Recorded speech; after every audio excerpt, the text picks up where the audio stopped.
Good morning বন্ধুরা, আমার নতুন ভিডিওতে তোমাদের সকলকে ওয়েলকাম।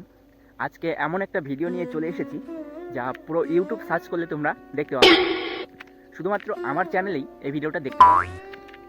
তো এত সকালবেলা কুয়াশার মধ্যে আমি কোথায় চলে এসেছি? জায়গায় এসে আমি বসে আছি, আর এখন বাজে ঘড়ির কাঁটায় 5টা। আর কেন এসেছি আমি মাঠে, তো সেটাও তোমাদেরকে বলবো।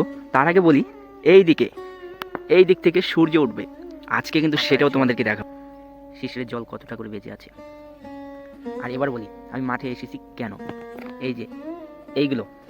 এই যে মিস্টার ভুট্টা গাছ, এই ভুট্টা গাছ দেখাশোনা করার জন্যই সকাল সকাল বাবা আমাকে মাঠে পাঠিয়ে দিয়েছে। যতক্ষণ সূর্য না উঠবে ততক্ষণ আমি বাড়ি যেতে পারবো না। আর এই কেউ নেই মাঠে, শুধু আমি একা ভূতের মতো বসে আছি। কি করছি মাঠে সেটা কিভাবে দেখাবো তোমাদেরকে, কিভাবে সেটা হচ্ছে পাখি এসে তোমার ভুট্টা গাছের করে, তোমার ভুট্টা গাছ তুলে ফেলে। তো ওই কারণেই আমাকে মাঠে পাঠিয়েছে।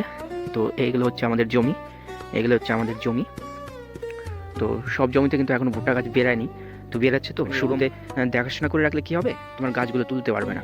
এই কারণেই আমাকে পাঠিয়েছে। আচ্ছা, আমি কি এত সকালবেলা মাঠে চলে এসেছি, চারিদিকে কেউ নেই। এখন যদি চারপাশ থেকে 4টা শিয়াল আসে তাহলে আমি কি করবো?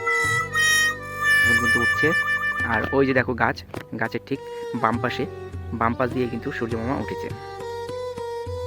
এই মাঠে এত সকালবেলা মাঠে আমার কি কাজ, এটা কিন্তু অনেকেরই প্রশ্ন থাকবে।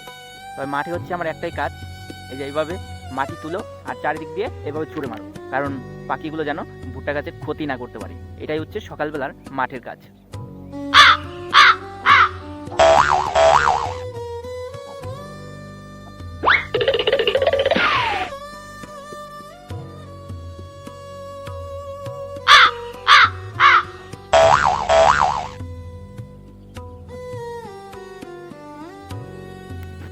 তো নমস্কার বন্ধুরা, আজকের মতো ভিডিওটা এখানেই শেষ করছি। শীতের শুরুতে প্রথম ভিডিও নিয়ে হাজির হয়েছি আমি ইউটিউবে। তো একটুখানি ভালোবাসা দিয়ে আমাকে ভালোবাসা দিয়ে যাচ্ছে, সাপোর্ট করে যাচ্ছে, তাদেরকে জানাই বুক ভরা ভালোবাসা, অনেক অনেক ধন্যবাদ। এইদিকে সূর্য মামা অনেক উপরে উঠে গেছে, আর কিছুটা সময় থাকবো, তারপর চলে যাবো বাড়িতে।